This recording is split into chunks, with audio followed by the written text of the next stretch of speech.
Hello, good morning. This is P block element of class 12th, chapter 7, group 15. Group 16, 17 and 18 already are there on YouTube channel. So group 15, nitrogen family. They are also known as nicogens, means suffocating. People die in the atmosphere of nitrogen because of lack of oxygen. So this family is suffocating. The members of this family are na, पास हुए सब भी nitrogen, phosphorus, arsenic, antimony, bismuth. These are the magic numbers. What does it mean? Nitrogen has atomic number 7. You add 8 number, you will get the atomic number of next member. By adding 18 to this 15 means 18, whenever you will add 18 to 15, you will get the atomic number of the next member. Then add 18, you will get the atomic number of antimony. Then 32. These are the magic numbers. You have to keep in mind, na pass hue sabhi, write down. Then write down 7 only. Then you use these magic numbers to know the atomic number of rest of the elements. Nitrogen, phosphorus, arsenic, antimony, bismuth. Its configuration is 1s2, 2s2, 2p3. In its last electron will go to 3p3, 4s2, 4p3, 5s2, 5p3, 6s2, 6p3. So their general configuration is ns2, np3. Why nitrogen is gas, phosphorus is solid? Because of p-pi multiple bonding in nitrogen due to small size, so exists as n triple bond n. दो nitrogen मिलके triple bond बना लेते हैं, P pi multiple bond बना लेते हैं और दोनों नाइट्रोजन की 3 वैलेंसी सेटिस्फाई हो गई, ये उड़ जाएगा n2 बन के. But phosphorus can't show p-pi multiple bonding because its size is larger. So to satisfy its valencies, अब कितनी वैलेंसी होती है? 3 बॉन्ड तो बना नहीं सकता दूसरे फास्फोरस के साथ, तो ये क्या करता है? It has to combine with other atoms to exist as solid. इसको बाकी एटम्स के साथ कंबाइन करना पड़ता है. देखो इस फास्फोरस ने अपनी 3 वैलेंसी कैसे सेटिस्फाई की, एक इधर है, एक बॉन्ड इधर, एक इधर. तो इनको अपनी 3 वैलेंसी को सेटिस्फाई करने के लिए पड़ोसियों का हाथ पकड़ना पड़ता है, तो इसीलिए ये सॉलिड बन जाते हैं. बट दो नाइट्रोजन अपनी तीनों वैलेंसी सेटिस्फाई करते हैं, N2 बनाते हैं और उड़ जाता है. Why N2 is unreactive at room temperature? Because of triple bond between two nitrogen and high bond dissociation energy. 941.6 kilojoule पर मोल लगते हैं इस बॉन्ड को तोड़ने के लिए. So that's why it is unreactive at room temperature. But हाँ, high temperature पे ये रिएक्शन शो करेगा. Phosphorus has more catenation power than nitrogen. Why? Because pp single bond is stronger than nn single bond. Catenation power phosphorus की ज़्यादा होती है क्योंकि phosphorus का जो सिंगल बॉन्ड होता है pp सिंगल बॉन्ड वो nn सिंगल बॉन्ड से स्ट्रॉन्ग होता है. Phosphorus can form PCl5 but nitrogen cannot form NCl5. Why? Because of presence of d orbital. How? See, phosphorus का आखिरी इलेक्ट्रॉन किस में गया है? 3p3 में. And we all no 3p के बाद 3d आता है, तो ये अपने d ऑर्बिटल को यूज़ करेगा और 2 बॉन्ड और बना लेगा, 5 बॉन्ड्स बना लेगा. बट नाइट्रोजन कहता है कि 2d तो होता ही नहीं है, तो मेरे पास तो d सबशेल है ही नहीं, तो मैं किसका यूज़ करूँगा? इसीलिए वो नहीं कर पाता.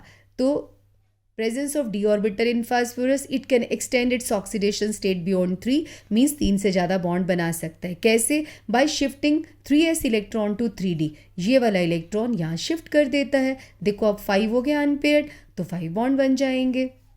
So energy difference between them, so for this PCl5 but in nitrogen vacant d orbitals are absent. अभी बताया मैंने आपको कि 2d होता ही नहीं है, तो बेचारा ये 4 से ज़्यादा बॉन्ड नहीं बना सकता.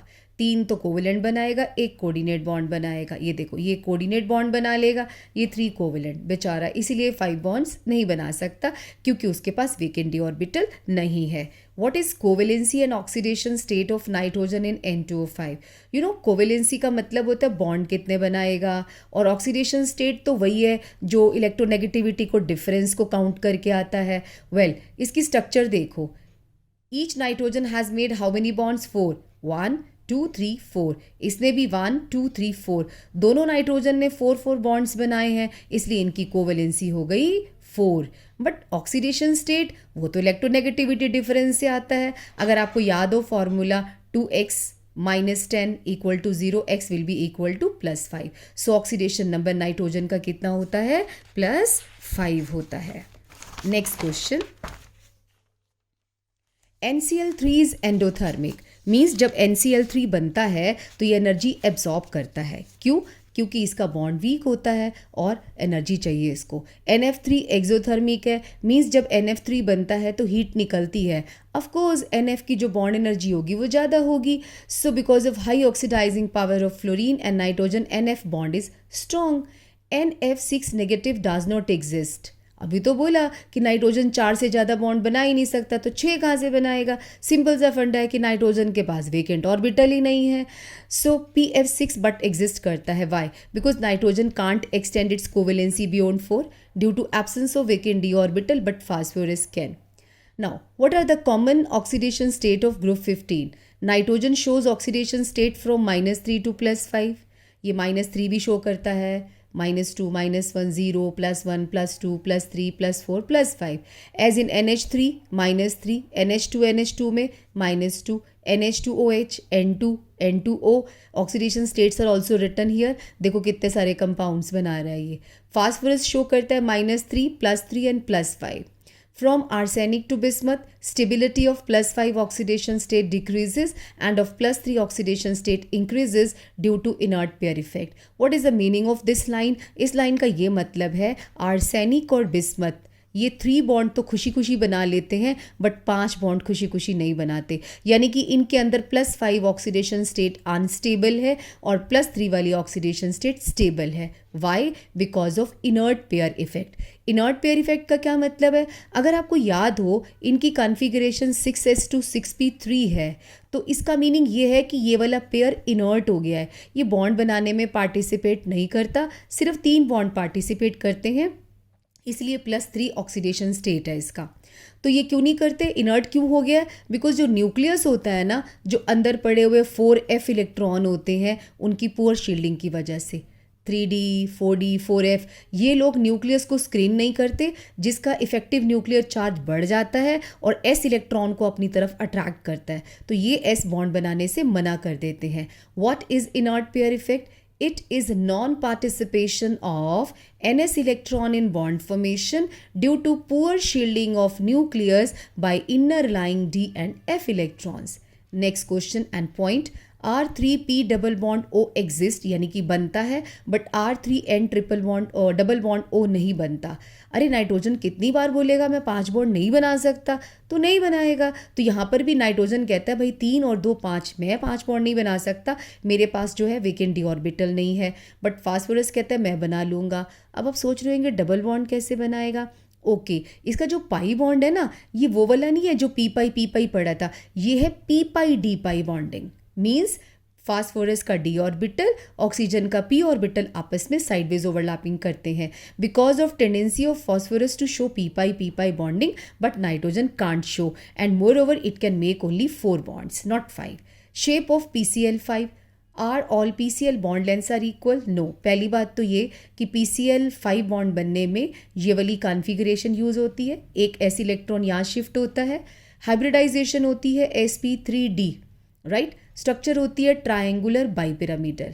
ये 5 पोजीशन पे क्लोरीन बैठा है, बट यू नो ये वाला बॉन्ड और ये वाला बॉन्ड लॉन्गर होता है, इसे हम एक्सियल बॉन्ड कहते हैं. Axial bond is longer than equatorial bond. Why? Because इस पोजीशन को 3 इलेक्ट्रॉन के पेयर रिपेल कर रहे हैं. ये तीनों फ्लैट हैं और ये समझ लो जो बॉन्ड है ये इस तरीके से है, ट्रायंगल नीचे है, ये बॉन्ड ऊपर है. इसको 3 रिपल्शंस होती हैं. ज़्यादा रिपल्शंस महसूस होंगी तो बॉन्ड लेंथ ज़्यादा होगी. All PCl bond lengths are not equal. I have told you right now. PClA यानी कि axial bond are longer than PClE यानी कि equatorial, because axial position is repelled by 3 bond pairs, but equatorial को 2 repel करते हैं, तो इनको repulsion ज़्यादा महसूस होती है, इनको कम. ये छोटी बॉन्ड लेंथ है, ये लॉन्गर है. नेक्स्ट क्वेश्चन है what happens when PCl5 is heated. जब हम PCl5 को हीट करते हैं ना, यही 2 लॉन्गर बॉन्ड टूट के चले जाते हैं. Means it is converted to PCl3 and Cl2. two PCLA bonds are broken. Now, what is the reaction of PCl3 and PCl5 with water? PCl3 water के साथ रिएक्शन करके H3PO3 और HCl बनाता है, और PCl5 वाटर के साथ reaction करके H3PO4 और HCl बनाता है. वो बिगर था, उसने बड़े वाला फास्फोरिक एसिड बना लिया. ये PCl3 स्मॉल था, इसने फास्फोरस एसिड बना लिया. और PCl5 में अगर हम D2O डालते हैं तो D3PO4 DCl बनेगा. D2O बिल्कुल सेम रिएक्शन शो करता है जो वाटर करता है, बस डिफरेंस इतना है कि इट इज़ लेज़ी, ये बहुत आलसी है, आराम से रिएक्शंस करेगा. Now you know solid PCl5 भी होता है. तो ये कौन सा था? ये गैसियस PCl5 था. Solid PCl5 exist as PCl4 positive and PCl6 negative. Means जो सॉलिड PCl5 है उसमें कैटायन और एनायन होते हैं. ये कैटायन है टेट्राहेड्रल, ऑक्टाहेड्रल एनायन होता है. PCl4 negative does not exist. कहते हैं वो पॉजिटिव क्यों है? नेगेटिव भी तो हो सकता था. नहीं हो सकता था क्योंकि इसका ऑक्टेट कंप्लीट नहीं है. Next, why does PCl3 fume in air? इस क्वेश्चन का मतलब है PCl3 को थोड़ी देर आप बाहर रख दो, उसमें से धुआं निकलना शुरू हो जाता है. Why? Because of formation of HCl on reaction with moisture. ये PCl3 मॉइस्चर के साथ रिएक्शन करके H3PO3 और HCl बनाता है, और इसी की वजह से फ्यूमिंग दिखती है हमको. CN negative exist means carbon और नाइट्रोजन के बीच में ट्रिपल बॉन्ड तो एग्जिस्ट करता है, बट C और P के बीच में नहीं करता. वाई? बिकॉज CN के बीच में इसलिए करता है, p-pi बॉन्डिंग होती है between carbon and nitrogen, but can't show p-pi bonding due to its bigger size. तो CP में ऐसा नहीं होता क्योंकि CP का CP negative does not exist. इसका बिगर साइज है ना, तो दूसरा पाई बॉन्ड नहीं बनता है. Bismuth does not form BiCl5. Indirectly इस क्वेश्चन का मीनिंग है कि बिस्मथ 5 बॉन्ड्स नहीं बनाएगा. अभी तो बोला कि वो उसकी +3 ऑक्सीडेशन स्टेट स्टेबल होती है because of inert pair effect. Bi5+ is strong oxidising agent. अब आप कहोगे अभी तो आपने बोला बिस्मथ 5 बॉन्ड्स नहीं बनाएगा, फिर आप कह रहे हो ऑक्सीडाइजिंग एजेंट होता है. चलो थप्पड़ मार के हमने बना ही लिया बिस्मथ के 5 बॉन्ड ज़बरदस्ती. हमने बहुत सारा फ्लोरीन क्लोरीन डाल दिया, हमने बोला भाई 5 बॉन्ड तो बनाने पड़ेंगे. बेचारे ने ज़बरदस्ती बना तो लिए, लेकिन बाद में रोने बैठ जाता है, बोलता है यार मैं तो स्टेबल हूँ ही नहीं. तो अगर गलती से बन गया तो Bi+5 it is converted to more stable Bi3+, यानी कि बनते ही अपनी रिडक्शन कर लेगा. बोलते तुमने थप्पड़ मार के बना तो लिया मेरे 5 बॉन्ड, बट मैं रहने नहीं दूंगा, तो अपने 3 बॉन्ड कर लेता है. जब कोई स्पीशीज अपनी रिडक्शन करती है तो वो दूसरे के लिए ऑक्सीडेशन कर देती है, इसीलिए it oxidises other and act as strong oxidising agent. And why does it happen? Because of inert pair effect. Next, out of SbCl5 and SbCl3 which is more covalent? Let me tell you, Fazan ने बोला था कि इन दोनों में से जिस antimony का size smaller होगा वो कोवलेंट बॉन्ड बनाएगा. SbCl5 बनाएगा. क्यों? बिकॉज एंटीमनी ने अपने 5 इलेक्ट्रॉन लूज़ किए, तो जितने ज़्यादा कोई इलेक्ट्रॉन लूज़ करता है उसका साइज उतना छोटा होता है. So answer is SbCl5 because according to Fajans rule smaller the size of cation जितने ज़्यादा बॉन्ड बनाएगा कैटायन उतना छोटा हो जाएगा बिकॉज उतने इलेक्ट्रॉन लूज कर देगा.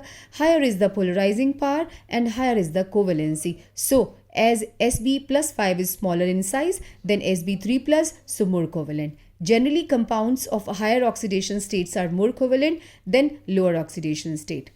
Next, hydrides of group 15 elements. Hydrides का मतलब होता है कि ना पास हुए सभी के साथ केवल हाइड्रोजन होना चाहिए. हाइड्राइड का मतलब सिर्फ 2 लोग, एक हाइड्रोजन एक कोई और. तो hydrides of group 15 elements NH3 ammonia, PH3 phosphine, ASH3 आर्सीन, SBH3 स्ट्रिप्बिन, BiH3 बिस्मथीन. ये लीस्ट बेसिक होता है. सबसे पहले इन सब की स्ट्रक्चर सेम होती है. देखो सभी पिरामिडल हैं. तो फ़र्क क्या है? फ़र्क ये है कि इसका बॉन्ड एंगल 107 डिग्री है, इसका 93.6 है, इसका 91.8 है, इसका 91.3, इसका 90. Question is why? Because from nitrogen to bismuth if we move size increases, तो इसका साइज भी तो बढ़ेगा. यहाँ तो मैंने सिमिलर दिखा रखा है, ये साइज़ बढ़ेगा. जब ये लोन पेयर का साइज़ बढ़ेगा तो ये इसकी साथ रिपल्शन ज़्यादा शो करेगा. So on coming down the group, size increases, lone pair, bond pair, repulsion increases. जब ये इनको बोलेगा चलो और टाइट हो जाओ, तुम आपस में पास हो जाओ, तो पास होने की वजह से बॉन्ड एंगल स्मॉलर हो जाएगा. Next question. नेक्स्ट है basic character of ammonia for. हाँ, बेसिक करेक्टर सबसे ज़्यादा बेसिक अमोनिया होगा, फिर फॉस्फीन, आर्सिन, स्टिबिन, बिस्मथीन. रीज़न क्या है? रीज़न ये है कि नाइट्रोजन का साइज स्मॉल है तो इसकी इलेक्ट्रॉन डेंसिटी ज़्यादा होगी. छोटे से ऑर्बिटल में जब 2 इलेक्ट्रॉन्स पड़े होंगे तो उनको डोनेशन में आसानी रहती है. सो electron density is more on nitrogen and more over इसकी इलेक्ट्रोनेगेटिविटी ज़्यादा है तो इलेक्ट्रॉन इसके होल्ड में है. बट जैसे जैसे साइज़ बढ़ता है इलेक्ट्रॉन डेंसिटी डिक्रीज होती है और lesser electrons are available for donation, यानी कि कम इलेक्ट्रॉन दे पाएगा तो कम बेसिक करेक्टर होगा. Next, how can you say ammonia and PH3 act as base? Is there any change in the type of hybridization or not? So answer is they react with acid. Acid के साथ जो reaction करेगा salt बनाएगा वो base होगा. चलो ये तो हमें प्रूफ मिल गया. अगला क्वेश्चन था कि अमोनिया में हमने अभी पढ़ा कि 107 डिग्री का बॉन्ड एंगल होता है. जब ये अमोनिया 4 बॉन्ड बना लेगा तो इसकी स्ट्रक्चर टेट्राहेड्रल हो जाएगी, यानी कि लोन पेयर फिनिश हो गया. जब लोन पेयर फिनिश हो जाएगा तो बॉन्ड एंगल सभी का 109 डिग्री 28 मिनट्स हो जाएगा. तो bond angle increases but hybridisation remains the same. PH3b in the same manner, when it will react with HCl to make salt, its bond angle will also increase. Next, ammonia is liquid but PH3 is a gas because of H bonding in ammonia. एक ammonia दूसरे तीसरे चौथे पांचवें छठे ammonia के साथ H bond बना लेता है और वो लिक्विड बन जाता है क्योंकि इसका साइज स्मॉल है, इलेक्ट्रोनेगेटिविटी लार्ज है. बट फॉस्फीन ऐसा नहीं करता तो बेचारा गैस बन के उड़ना पड़ता है उसको. Trend of boiling point. Boiling point सबसे ज़्यादा बिस्मथीन का होगा क्योंकि इसका वैंडरवॉल फोर्स ज़्यादा है, साइज़ भी ज़्यादा है. फिर स्टिबीन का, फिर अमोनिया का. क्वेश्चन आता है यार अमोनिया बीच में कैसे आ गया, इसको तो आखिर में आना चाहिए था. ओके, बट इसकी H बॉन्डिंग की वजह से ये इन दोनों से इसका बॉइलिंग पॉइंट ज़्यादा होगा. रिड्यूसिंग कैरेक्टर सिंपल सा फंडा है. जो हाइड्रोजन के साथ जिसका बॉन्ड लॉन्ग होगा वो छेती टूटेगा, H को जल्दी दे देगा, रिड्यूसिंग पावर ज़्यादा होएगी. तो BIH के बीच में बॉन्ड लेंथ सबसे ज़्यादा होती है, इसीलिए इसका रिड्यूसिंग कैरेक्टर सबसे ज़्यादा होगा.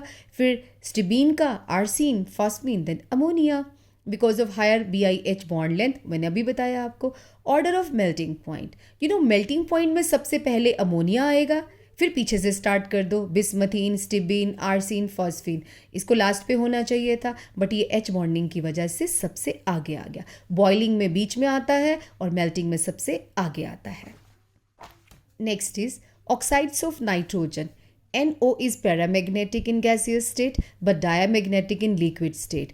Gaseous state में इसके पास एक odd इलेक्ट्रॉन होता है NO में, so it is paramagnetic. In the liquid state odd electron की वजह से जैसे ये डाइमर बनाता है क्यों, इनका जो ऑड इलेक्ट्रॉन था ना 2 NO का आपस में बॉन्ड बना लेता है, इसकी वजह से इलेक्ट्रॉन पेयर्ड हो जाता है, सो इज डायमैग्नेटिक. पैरामैग्नेटिक कौन होता है? जिसके पास अनपेयर्ड इलेक्ट्रॉन हो, ऑड इलेक्ट्रॉन हो, यानी कि ये मैग्नेट है, ये सब्सटेंस है. अगर मैग्नेट के पास सब्सटेंस लाओ तो चिपक जाए, दैट इज पैरामैग्नेटिक. अगर मैं मैग्नेट को इधर ले जाऊँ, सब्सटेंस आगे आगे भागे यानी कि रिपेल करे, वो diamagnetic. When NO is released in air, it becomes brown. Why? Because NO will react with oxygen of air to make NO2, which is brown in color. Why does NO2 form dimer? Because इसके पास एक odd electron होता है, इसलिए dimer बनाएगा. ये देखो odd electron है, 2 NO मिलके ये बॉन्ड बना लिया आपस में डाइमर और ये कलरलेस हो जाएगा. बिकॉज ब्राउन कलर जो था वो odd इलेक्ट्रॉन की वजह से था, वो पेयर्ड हो गया. Ammonia acts as a good complexing agent. अगर तुम्हें याद हो कोऑर्डिनेशन कंपाउंड्स में अमोनिया जो था लीगेंड का काम करता है. वो यही पूछ रहा है कि लीगेंड का काम क्यों करता है. Because it acts as a Lewis space because of presence of one lone pair of electron which it can donate. How nitrogen is prepared in lab? Nitrogen को अगर बनाना हो, अमोनियम नाइट्राइट को हीट कर दो तो N2 निकल जाएगी, 2H2O बन जाएगा.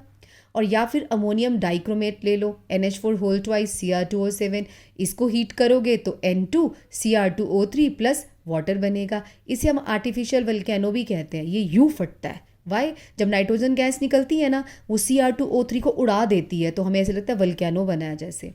सो N2 is produce commercially by distillation of liquid air. अगर आपको नाइट्रोजन गैस के बड़े सारे सिलेंडर चाहिए तो इस मेथड से थोड़ी ना बनाओगे, ये तो लैब में बनता है, तब आप लिक्विड एयर के डिस्टिलेशन से बनाओगे। ओके, नेक्स्ट है सोडियम एजाइड NaN3 या बेरियम एजाइड। अरे कोई भी एजाइड ले लो, उसको हीट करते हैं तो हमें नाइट्रोजन गैस मिलती है। What is laughing gas, how it is produce. अगर लाफिंग गैस बनानी हो, पहली बात इसका फॉर्मूला N2O है, यानी कि नाइट्रोजन के ऊपर एक और ऑक्सीजन लगा दो। दूसरी बात, बनता कैसे है, nitrogen was produce by heating ammonium nitrite, it is produce by heating ammonium nitrate, one oxygen is extra, so on heating it we will get laughing gas and water. It is colorless and neutral gas, ये neutral होती है। How ammonia is produced commercially, right, favorable conditions for maximum yield of ammonia. Everybody knows it is formed by the Haber's process. Haber's process क्या होता है, मैं यहाँ लिख देती हूँ, Haber's process. Well, nitrogen and hydrogen are taken at 700 Kelvin temperature, 200 atmospheric pressure, in the presence of iron as catalyst, molybdenum as promoter और K2O और Al2O3 भी यूज़ किया जाता है। ये इक्विलिब्रियम को अटेन करने में हेल्प करते हैं जल्दी। And this is exothermic reaction, 96.5 kilo joule पर मोल इज बीइंग रिलीज्ड। अब आप सोचेंगे एक्सोथर्मिक है तो इतना सारा टेम्परेचर लेने की क्या ज़रूरत थी। अरे ज़रूरत पड़ती है, बिकॉज रिएक्शन स्टार्ट नहीं होती है, स्टार्ट करने के लिए भी हमें इतना टेम्परेचर लेना पड़ता है और ये भी कम माना जाता है, it's not extra. So this is how ammonia is produced commercially by Haber's process. Next, in ONO bond angle in NO2, जो ONO बॉन्ड एंगल होता है NO2 जिसमें sp2 हाइब्रिडाइजेशन है और NO2 पॉजिटिव में sp हाइब्रिडाइजेशन है, तो खुद ही समझ जाओ sp हाइब्रिडाइजेशन वाला 180 डिग्री का बॉन्ड एंगल होगा, sp2 हाइब्रिडाइजेशन होती है NO2 नेगेटिव में, तो इसका बॉन्ड एंगल 120 होगा। तो इसकी ज़्यादा है, इसकी कम है, तो दोनों का बॉन्ड एंगल डिफरेंट होगा। Oxo acids of nitrogen, oxo acid का मीनिंग होता है कि नाइट्रोजन के अलावा ऑक्सीजन और H होना चाहिए, यानी कि compound of nitrogen with H and O। सो पहला है HNO2, एक्ट्स एज बोथ, हाँ इसे हम कहते हैं नाइट्रस एसिड। ये दोनों का काम करता है, it is acting as oxidising agent as well as reducing agent. Why? Because in HNO2 nitrogen is present in +3 oxidation state जो इंटरमीडिएट होती है, and +3 oxidation state can be increased as well as decreased. So ये दोनों का काम करेगा, यानी कि HNO2 अपनी रिडक्शन करेगा तो ऑक्सीडाइजिंग एजेंट का काम करेगा, जब अपनी ऑक्सीडेशन करेगा तो दूसरों की रिडक्शन करेगा। That's why H2N2O2 is hyponitrous acid, ये इसका नाम है। HNO3 नाइट्रिक एसिड है, ये केवल ऑक्सीडाइजिंग एजेंट का काम करता है, because in this compound nitrogen is present in the highest oxidation state that is +5। इसको हम फर्दर तो इंक्रीज कर नहीं सकते, ओनली डिक्रीज कर सकते हैं। So that's why it is acting as a strong oxidising agent. How HNO3 is produced? By Ostwald process. How? See the steps. Ammonia is oxidized in the presence of platinum or rhodium catalyst, 9 bar pressure, 500 Kelvin temperature, then you will get NO plus water. This nitric oxide is further oxidized to get NO2. Then water is added to NO2. We will get HNO3 and NO. This NO is recycled again. इसको वापस इस process में डाल दो। Well, nitric acid की structure देखो, HON double bond OO। You know इस वाले पोर्शन में रेजोनेंस होएगा, तो ये वाला जो NO बॉन्ड लेंथ होती है ना, इस वाली NO बॉन्ड लेंथ से स्मॉलर होती है। HNO3 में ये वाली 2 NO बॉन्ड लेंथ स्मॉलर होती हैं, ये वाला NO बॉन्ड लॉन्गर होता है, बिकॉज इनमें रेजोनेंस है। What happens when HNO3 is heated? We will get NO2, brown colour की होती है, we all know, water and oxygen. How HNO3 reacts with copper in different manner? You know copper को अगर हम concentrated HNO3 के साथ reaction करवाते हैं तो हमें जो गैस मिलती है वो NO2 है, इन 2 प्रोडक्ट्स के अलावा, कॉपर नाइट्रेट, वाटर और नाइट्रोजन डाइऑक्साइड गैस। जब उसी कॉपर को डाइल्यूट HNO3 के साथ रिएक्शन करते हैं तो हमें NO गैस मिलती है, बस ये फ़र्क है दोनों में। Otherwise both of these are giving copper nitrate and water on reaction with HNO3। Okay, HNO3 becomes yellow on exposure to sunlight due to formation of NO2 gas. आपकी लैब में जो येलो कलर की bottle होती है वही nitric acid होता है, हम ऐसे पहचान करते हैं। बाय द वे वो येलो क्यों हुआ? Because of formation of NO2 gas, उसके अंदर NO2 गैस बन जाती है अपने आप, बिकॉज लाइट भी आ रही है, पड़ा भी हुआ है कितने टाइम से। Next is ring test for nitrate. आपके पास एक नाइट्रेट सॉल्ट है, पोटाशियम नाइट्रेट, सोडियम नाइट्रेट। आप क्या करो, उसमें फ्रेश फेरस सल्फेट डाल दो और साइड से सल्फ्यूरिक एसिड डालो, टेस्ट ट्यूब की साइड से, तो ब्राउन कलर की रिंग आएगी दोनों के जंक्शन पे। ये अगर टेस्ट ट्यूब है, यहाँ पे आपने सॉल्ट और फेरस सल्फेट लिया, ऊपर से सल्फ्यूरिक एसिड डालोगे, मान लो आपने आराम से डाला, तो ये जंक्शन था ना इन दोनों का, यहाँ पे ब्राउन रिंग बनेगी। उस ब्राउन रिंग का फॉर्मूला होता है बड़ी bracket, of course it's a coordination entity, FeH2O whole 5 NO. This is a brown complex, penta, aqua, nitrosonium, iron 1. Wow, surprisingly iron का ऑक्सीडेशन स्टेट तो हमेशा 2 या 3 होता है, बट नो, इसके अंदर +1 होता है ब्राउन रिंग में। N2O5 को हम लोग एनहाइड्राइड ऑफ HNO3 भी कहते हैं। By the way question is कि इसका +1 क्यों होता है? क्योंकि एक इलेक्ट्रॉन यहाँ से यहाँ शिफ्ट हो जाता है, इसलिए। N2O5 को एनहाइड्राइड ऑफ HNO3 भी कहते हैं, बिकॉज HNO3 में जब हम P4O10 डालते हैं, इसका वाटर छीन लेता है और बना देता है N2O5, so that's why it is known as anhydride of nitrogen. Allotropes of phosphorus.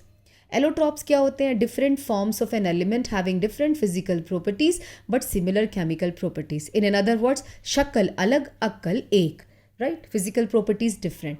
White phosphorus most reactive होता है, रेड फास्फोरस मोस्ट स्टेबल होता है, ब्लैक फास्फोरस को इसके मेटालिक क्लस्टर होती है, इसको मेटालिक फास्फोरस भी कहते हैं। White phosphorus is kept stored under water, इसको वाटर में स्टोर करके रखते हैं वाइट फास्फोरस को। अगर एयर में रखोगे तो it will catch fire spontaneously. How white phosphorus is produced, structure और प्रॉपर्टीज बता दो।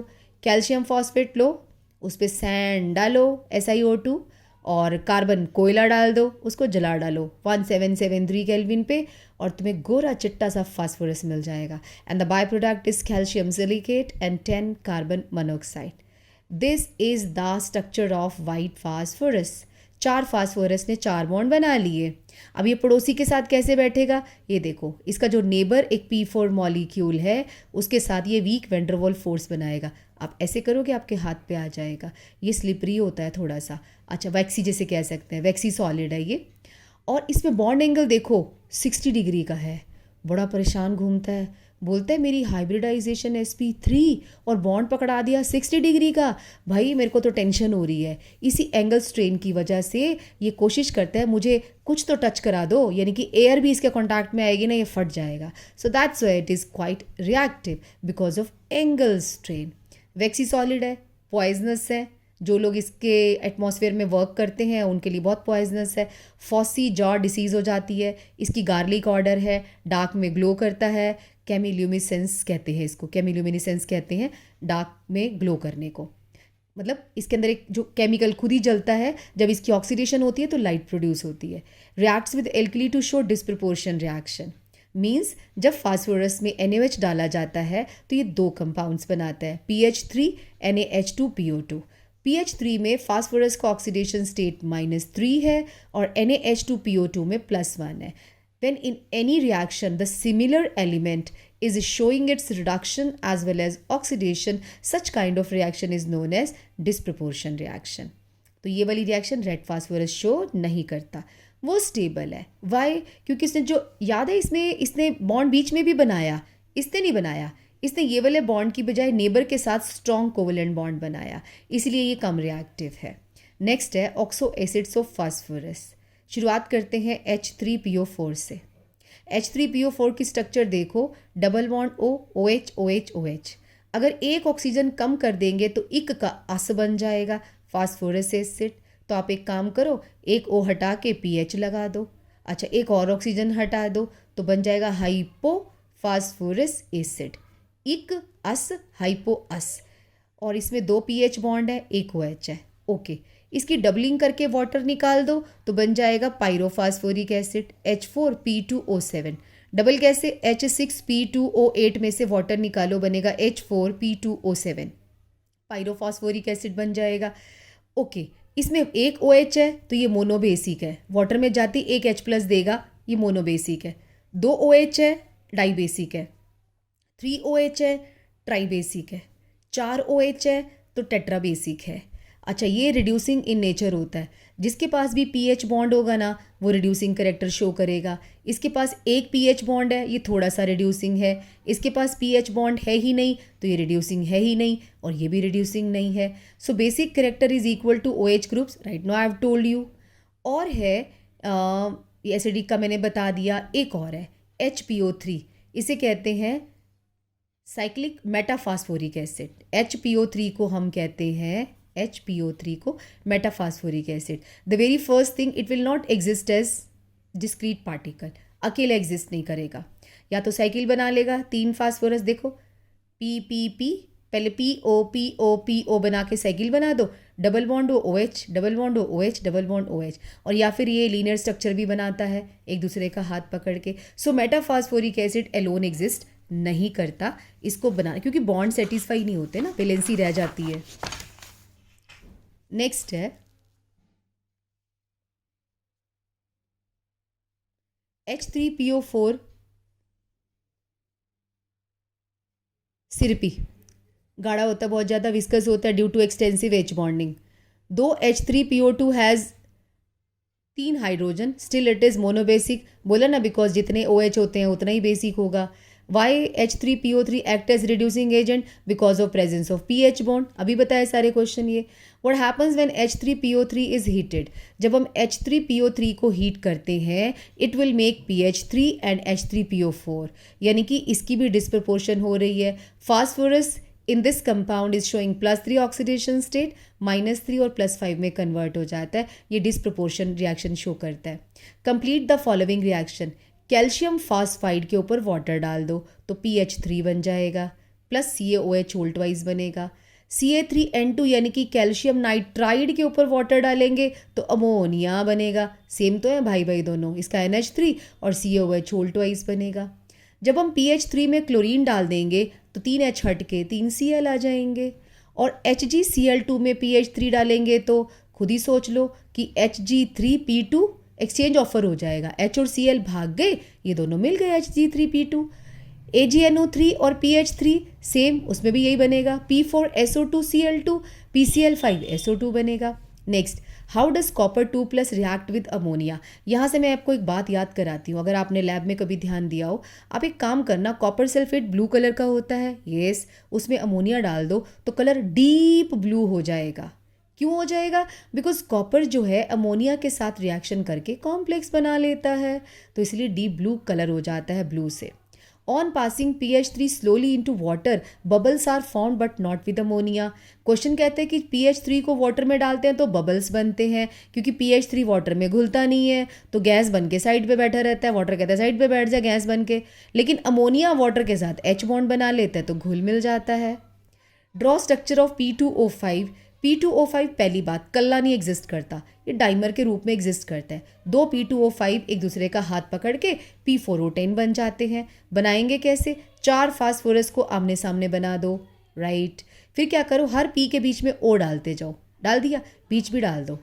अब 4 H बच जाएंगे तो P double bond O, P double bond O, P double bond O, P double bond O बना दो। तो it acts as strong dehydrating agent. इसको किसी में भी डाल दो, उसका वाटर खींच लेता है। From N2O5 to Sb2O5, the acidic character of oxide decreases and basic character increases. इस लाइन का मतलब है N2O5 एसिडिक होगा, Sb2O5 बेसिक होगा। अमोनिया में NaOCl डाल दो, सोडियम हाइपोक्लोराइड, तो हाइड्रोजीन बन जाता है, अमोनियम क्लोराइड और NaOH बन जाएगा। Anomalous properties of nitrogen. Nitrogen की एनोमलस प्रॉपर्टीज़ क्यों हैं? बहुत सारी बातें नाइट्रोजन की ऐसी हैं जो फैमिली मेम्बर से मैच नहीं करती। रीज़न, बिकॉज इसका स्मॉल साइज़ है, हाई इलेक्ट्रोनेगेटिविटी है, हाई आयोनाइजेशन एनर्जी है, and moreover non availability of D orbitals है, and tendency to form P pi multiple bonding. इन सब बातों की वजह से इसके बहुत सारे क्वेश्चन जो हैं वो अलग हैं अपने फैमिली मेम्बर्स से। नेक्स्ट है आपका ऑक्सीजन फैमिली, और इसका हमने वीडियो पहले से डाला हुआ है, और आपको एक पॉइंट मैं और बताती हूँ इसका।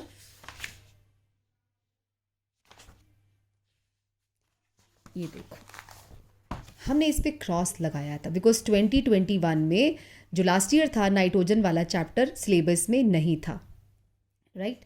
तो हमने इसको निकाल दिया था, मैंने क्रॉस लगा दिया था। अब इसके 2 क्वेश्चन हैं, वो बहुत इंपॉर्टेंट है, वो आप देखेंगे।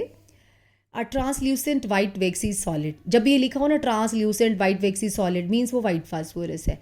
On heating in an atmosphere is converted into its allotrope, यानी कि B allotrope A on reaction with aqueous KOH to liberate highly poisonous gas having rotten fish smell with excess of chlorine it forms D, which hydrogen to give hydrolysis होना चाहिए to give E identify with reactions from A to E। पहला तो white phosphorus था, इसको inert gas में heat करते हैं तो रेड फास्फोरस बन जाता है। फिर उसने लिखा कि ए जो है ना KOH डालो, अभी पढ़ा था हमने डिस्प्रपोर्शन रिएक्शन शो करेगा, वहाँ मैंने NaOH के साथ बताई थी, यहाँ KOH के साथ है KH2PO2 और आपका PH3 बन जाएगा। PH3 प्लस क्लोरीन डालेंगे PCl5 बनेगा, PCl5 की हाइड्रोलिसिस करोगे तो H3PO4 बन जाएगा। नेक्स्ट क्वेश्चन है व्हेन कंसनट्रेटेड H2SO4, ओके ये तो ऑक्सीजन फैमिली का है पर फिर भी कर लेते हैं। H2SO4 added into unknown salt present in the test tube, brown gas A was evolved. This gas intensifies when copper turnings added to it. On cooling A changes to colorless gas B, identify A and B। पहली बात, ये salt sodium nitrate है, because इसके ऊपर sulphuric acid डालते हैं तो जो HNO3 बनता है उसी से ही फर्दर NO2 गैस बनती है जो ब्राउन कलर की है। आपने ये लैब में ज़रूर किया होगा अगर आप 12th क्लास में, अगर आपने प्रैक्टिकल्स किए हैं तो नाइट्रेट सॉल्ट होता है ना, उसमें कंसनट्रेटेड सल्फ्यूरिक एसिड डालो तो ब्राउन गैस निकलती है, उसमें कॉपर टर्निंग्स डाल दो तो ब्राउन गैस कहता है इंटेंसीफाई हो जाती है, मीन्स ये HNO3 में से और जल्दी NO2 गैस निकाल देता है। इस NO2 गैस को जब हम कूल करते हैं तो ये डाइमर बना देता है और जो कलरलेस है, राइट। नेक्स्ट क्वेश्चन है when concentrated H2SO4 is added to each of the following test tube, एक में केन शुगर है, NaBr, copper turnings, sulphur powder, potassium iodide. Okay, अब क्वेश्चन क्या है कि सभी में हमने सल्फ्यूरिक एसिड डाल दिया, आपको आइडेंटिफाई करना है कि किस में क्या हुआ। एवोल्यूशन ऑफ ब्राउन गैस किस में हुआ, evolution of brown gas, formation of black substance. Everybody knows कि अगर हम शुगर के ऊपर सल्फ्यूरिक एसिड डाल दें तो वो कार्बन बन जाता है, तो केन शुगर में सल्फ्यूरिक एसिड डालने से ब्लैक कार्बन बना। Evolution of brown gas, brown gas या तो ब्रोमीन की होती है या NO2 की होती है, अब हमारे पास ऑप्शन में NaBr था तो ब्रोमीन गैस बनेगी ब्राउन कलर की। नेक्स्ट है formation of brown substance on dilution becomes blue, blue वाला तो कॉपर होना चाहिए ज़रूर, कॉपर में H2SO4 डाला तो कॉपर सल्फेट यानी कि ब्लू कलर का बनेगा। एक हमने यहाँ पे छोड़ दिया एवोल्यूशन ऑफ कलरलेस गैस, जो HCl होती है वो कलरलेस गैस होती है, तो KCl वाला जो टेस्ट ट्यूब होगी उसमें से आपकी कलरलेस HCl गैस निकलेगी। और डिसअपियरेंस ऑफ येलो पाउडर, पहली बात येलो पाउडर होता ही सल्फर है, तो अंडरस्टूड है सल्फर में जब सल्फ्यूरिक एसिड डालोगे SO2 बनेगा और वाटर बनेगा, राइट। तो ये मैंने लेक्चर पहले से डाला हुआ है उसके ऊपर। और एक आई थिंक पेज देख लेते हैं और है, वो है हमारा ऑक्सीजन का, सिंपल ऑक्सीजन का। How oxygen is produced, KClO3 को हीट कर दो, KClO3 क्या, कोई भी ऑक्सीजन रिच कंपाउंड लाओ उसको हीट करो ऑक्सीजन ले लो। यहाँ मैंने 3 लिखे हुए हैं, HGO, Ag2O, H2O2, किसी को भी हीट करो। ऑक्सीजन कलरलेस ऑर्डरलेस गैस होती है, वाटर में सोल्यूबल है और 3.08 cc in 100 cc of water at 298 kelvin, और इतनी ऑक्सीजन इस देखो सफिशेंट होती है एक्वेटिक लाइफ को सपोर्ट करने के लिए, फिशेस इसी पर ही जीवित रहती हैं। इट हैज़ 3 आइसोटोप्स, O16, 17 और 18 वाला। हाई बॉन्ड डिसोसिएशन एनर्जी है 493.4 किलो जूल पर मोल, आप इसको 500 से याद रखो, 493 करेक्ट नहीं याद होता तो चलेगा, 500 लिख दोगे near about it will work. और हमारे नाइट्रोजन की 946 थी ना, तो उसको आप 1000 से याद करो। It reacts with almost all the elements except gold and platinum को छोड़ के, ऑक्सीजन सबके साथ रिएक्शन करता है और ऑक्साइड बनाता है। HCl और की ऑक्सीडेशन जब हम करते हैं CuCl2 की प्रेजेंस में तो क्लोरीन गैस बनती है। O2 is use in respiration and combustion, oxyacetylene flame is use for welding. Fe2Cl2 को हीट करेंगे तो SeCl4 और सिलीनियम बनता है, ये भी डिस्प्रपोर्शन रिएक्शन का एग्जाम्पल है। हाई कंसनट्रेशन ऑफ ओजोन की एक्सप्लोसिव होती है, अगर कहीं पे ओजोन का सिलेंडर फट जाए तो वो धमाका करेगा। वाई सो, बिकॉज इसका डेल्टा H नेगेटिव है, डेल्टा S पॉजिटिव है, डेल्टा G नेगेटिव है, highly, so that's why it explodes, means formation of O2 and nascent oxygen. NO is यानी कि NO और oxide of nitrogen from exhaust system of supersonic jet aeroplane deplete ozone layer. जो jet aeroplane के पीछे से NO निकलती है वो ओजोन लेयर को डिप्लीट करती है। ऑक्साइड्स यानी कि binary compound of oxygen with any element. तो इसके ऑक्साइड्स सिंपल भी होते हैं, मिक्स्ड भी होते हैं। मिक्स्ड Pb3O4, इसको मिक्स्ड क्यों बोला Fe3O4 को या उसको? Because it is formed by the combination of PbO and PbO2 और ये बना होता है FeO Fe2O3। Oxides can be acidic, non metal के ऑक्साइड्स एसिडिक होते हैं बिकॉज उनको अगर वाटर में डिजॉल्व करो तो वो एसिड प्रोड्यूस करते हैं। बेसिक ऑक्साइड्स मेटल के होते हैं, उनमें वाटर डालो तो बेस मिलता है आपको। न्यूट्रल ऑक्साइड लाफिंग गैस था, NO carbon monoxide, neither they will react with acid nor with base. Amphoteric oxides जो एसिड के साथ भी रिएक्शन करेंगे, बेस के साथ भी, फॉर एग्जाम्पल Al2O3, एक और होता है ZnO। उसके बाद एक और क्वेश्चन रह गया होगा तो मैंने डाल दिया होगा यहाँ पे। SO2 में क्लोरीन डालते हैं तो हमें SO2Cl2 मिलता है। SO2 में अगर हम NaOH डालते हैं तो हमें पहले Na2SO3 मिलता है, फिर NaHSO3 मिलता है। इसी SO2 में अगर हम Fe3+ डाल दें यानी कि फेरिक डाल दें तो इसकी रिडक्शन करके फेरस में बदल देता है। इस रिएक्शन में ये ऑक्सीडाइजिंग एजेंट का काम कर रहा है। This marks the end of group 17 and a little bit portion of 18 an important question. So all the best. इस वीडियो को 2 या 3 या 4 बार देखो तो आपको लेक्चर बिल्कुल रट जाएगा और क्वेश्चंस एब्सोल्युटली सेम मिलेंगे आपको। Goodbye, all the best.